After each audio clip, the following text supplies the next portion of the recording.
सेठी साहब, आपने गुफ्तगू के आगाज़ में जिस तरह से नक्शा खींचा और मुमासलत बताई कि दूसरी आलमी जंग के साथ इस सूरत हाल की कितनी मुमासलत हो सकती है, तो उस वक्त जहन में एक खदशा ये आया कि अगर अमेरिका ऐसा सोचता है या इसराइल के दबाव में आके ऐसा कोई फ़ैसला करता है जो इसराइली वज़ीर आज़म के अज़ाइम या उनकी स्टेटमेंट्स झलका रही हैं, बता रही हैं, तो इसको रशिया और चाइना कैसे लेंगे? क्या वो बैठे रहेंगे, यानी वो ये सोचेंगे कि जो हो रहा है वो ईरान के साथ हो रहा है, या ये उनके लिए भी एक टेस्ट केस होगा? ये भी ईरान उनके लिए भी लेबोरेटरी है? नहीं, obviously they are watching the situation, और जिस हद तक वो सपोर्ट कर सकते हैं उनको, ईरान को, वो कर रहे हैं बिहाइंड द सीन्स। इसमें तो कोई शक नहीं है। मगर ये मैंने पहले भी कहा है कि चाइना और Russia boots on ground in support of Iran नहीं दे सकते। पहली बात तो ये नहीं होगा कि रशियन आर्मी जो है वो आ जाएगी ईरान को डिफेंड करने के लिए, या चाइना जो है वो करेगा।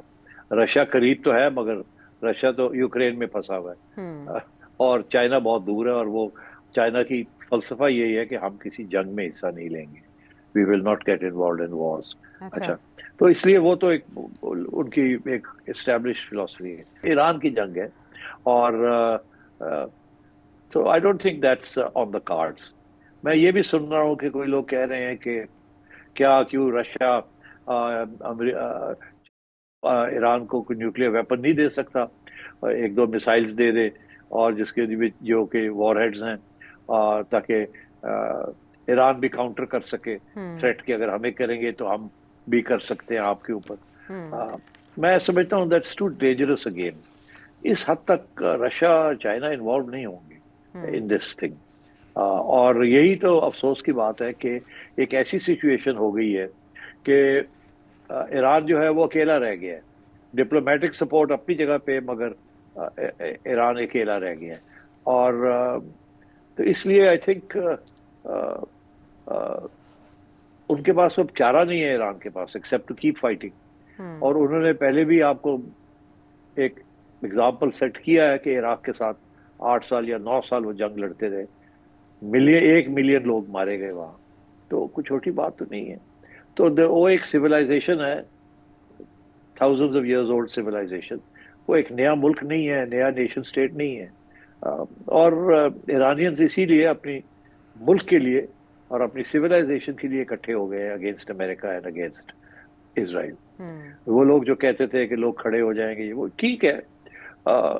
जो लोग खुश नहीं हैं या जिनके ऊपर तशद्दुद हुआ, रिप्रेशन हुई है, they must be very angry, और चाहेंगे कि जी ये इस्लामिक रिजीम खत्म हो। इसी तरह यूरोप में और अमेरिका में और इधर उधर जो ईरानियंस हैं, स्पेशली दोस्त जो कि ईरान छोड़ के भागे थे, ज़्यादातर अमीर लोग भी थे, क्योंकि उन्हें खतरा था इस्लामिक रेजीम से कि उनके असासे सब कर लिए जाएंगे वगैरह वगैरह, और वो वहां से एग्जाइल में आ गए और वो आके एग्जाइल में रह रहे हैं। तो है, ऐसे लोग होते हैं, ये रजा शाह जैसे उस क्लास के लोग। मगर मैं समझता हूँ कि जो चीज़ मुझे समझ आ रही है वो ये है कि ईरान की अवाम जो है, they are now united under the flag. उन्हें अब ईरान एज अ सिविलाइजेशन नजर आ रही है, जिसकी destruction at the hands of Israel and America. और ये जो ग्रेट सेटन वाली बात है ना, जो कि अयतुल्लाह खोमेनी ने की थी जब इनकलाब हुआ था, कि अमेरिका इज द ग्रेट सेटन, तो वो एक फलसफा था जो कि सारी अवाम में है। उनकी सारी अवाम इस बात को तस्लीम करती है। वो और बात है कि इस रजीम जो थी खामेनी की, ये इसके जो अप्रोच थी टू फॉरेन पॉलिसी और डोमेस्टिक पॉलिसी, उसके ऊपर एतराज था। खवातीन के बारे में एंड इकोनॉमिक डेवलपमेंट के बारे में, सारी दुनिया के साथ जंग छिड़ जानी, प्रॉक्सीज बनाना, इस्लाम को एक्सपोर्ट करना, इसके ऊपर एतराज था बहुत से लोगों को, और अभी भी है। मगर आई थिंक अभी ये सिचुएशन है आशा कि दे ऑल कम टुगेदर। अब यहाँ मैं जानता हूँ, यहाँ लंदन में भी मैं लोगों को जानता हूँ जो कि सख्त इस्लामिक रेजीम के खिलाफ थे, ईरानियंस, मगर वो अब फंस गए। एक तरफ उन्हें ग्रेट सेटन नजर आ रहा है और इजराइल नजर आ रहा है जिसने जेनोसाइड की है जी, और दूसरी तरफ और ये नजर आ रहा है कि शायद ये ईरान, तेहरान जैसा शहर जो कि उनका ज्यूल इन द क्राउन है, उसको इन्होंने डिस्ट्रॉय करने की कोशिश की और कर दी है बहुत हद तक, जैसे गजा को किया है। तो उनका तो वो नेशनलिज्म जो है ना वो उभरती है। तो मेरा ख्याल है कि ये सिचुएशन है कि वो इस्लामिक रजीम के खिलाफ जो अपोजिशन थी वो अब कम हो गई है, बिकॉज अब opposition to Israel and America जो है बढ़ गई है, बिकॉज उन्हें अपने रियासत जो है वो उसका इतना खतरा नहीं है, अपनी सिविलाइजेशन का खतरा नजर आ रहा है उनको। तो इसलिए मेरा ख्याल है कि ईरान विल सर्वाइव, और बाकी किस किस सिचुएशन में सर्वाइव करता है, क्या कॉम्प्रोमाइज करनी पड़ती है at the end of the day, किस किस्म की नई रेजीम आती है, क्या अमेरिका और इसराइल के साथ लिव एंड लेट लिव हो सकता है कि नहीं, वो डिपेंड करेगा कि ये वॉर खत्म कैसे होगी और कौन सी टर्म्स होगी ऑफ नेगोशिएशन और सरेंडर एज द केस में भी। लेकिन अभी तक तो उनके प्रेसिडेंट भी ये कह रहे हैं कि जितना सख्त दबाव डाला जाएगा उतना रद्द-ए-अमल सख्त होगा। पेज़ेश्कियान की ये स्टेटमेंट सामने आई है, और जो फ़लसफ़ा जिस आइडियोलॉजी की आप बात कर रहे हैं, शैताने अज़ीम या मर्ग ब अमरीका, जो ईरानियों के खून में रचा बसा है, यही वजह है कि अभी तक वो डट के खड़े हैं। लेकिन सेठी साहब, इससे पहले अमेरिका ने जहाँ जहाँ हमले किए, जहाँ जहाँ उसने जंगो जदल किया, वहाँ इजरायली फैक्टर नहीं था। आपको ईरान अमेरिका के लिए वियतनाम बनता या अफगानिस्तान बनता दिखाई देता है? नहीं, अफगानिस्तान और Vietnam boots on the ground था, यहाँ बूट्स ऑन द ग्राउंड नहीं है ना। ये वहाँ फौजें चली गई थी, बमबारी के अलावा अमेरिकन सोल्जर्स थे, हंड्रेड्स एंड थाउजेंड्स, तो वो तो, और बॉडी बैग्स, हर रोज 10-15 बंदे मरते। अब तो इनका फैसला है कि हमने अपने बॉडी बैग्स नहीं करने।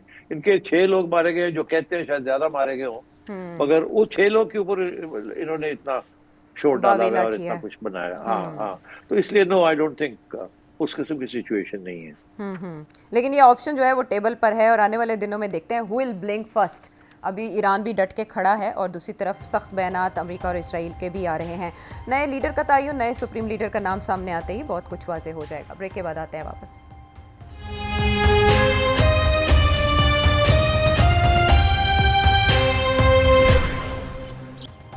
Welcome back to the show. और अब बात करते हैं एक और इश्तियाल अंगेज़ी की, जो कि पाक अफ़गान सरहद पर जारी है। और इस सिलसिले में एक और इश्तियाल अंगेज़ बयान अफ़गान डिफेंस मिनिस्टर की तरफ से सामने आया कि अगर काबुल को हिट किया जाता है तो इस्लामाबाद को हिट किया जाएगा। इसका जवाब हमारे वज़ीर दिफ़ा ख्वाजा आसिफ ने भी अपने एक्स अकाउंट पर दिया है।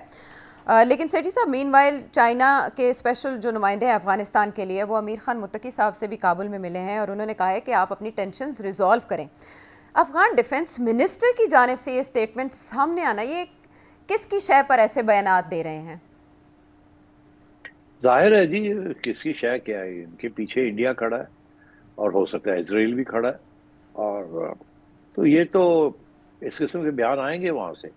मगर देखिए ना, ये कहते हैं अगर आपने काबुल को अटैक किया, अब हमने चुन चुन के काबुल में टारगेटेड स्ट्राइक्स की है ना, जहां जरूरत थी जी। अब ये कहते हैं हम इस्लामाबाद में करेंगे, तो कर सकते हैं, सुइसाइड बॉम्बर्स पहुंच सकते हैं इस्लामाबाद, एक आध बिल्कुल हो सकता है, दे कैन डू दैट।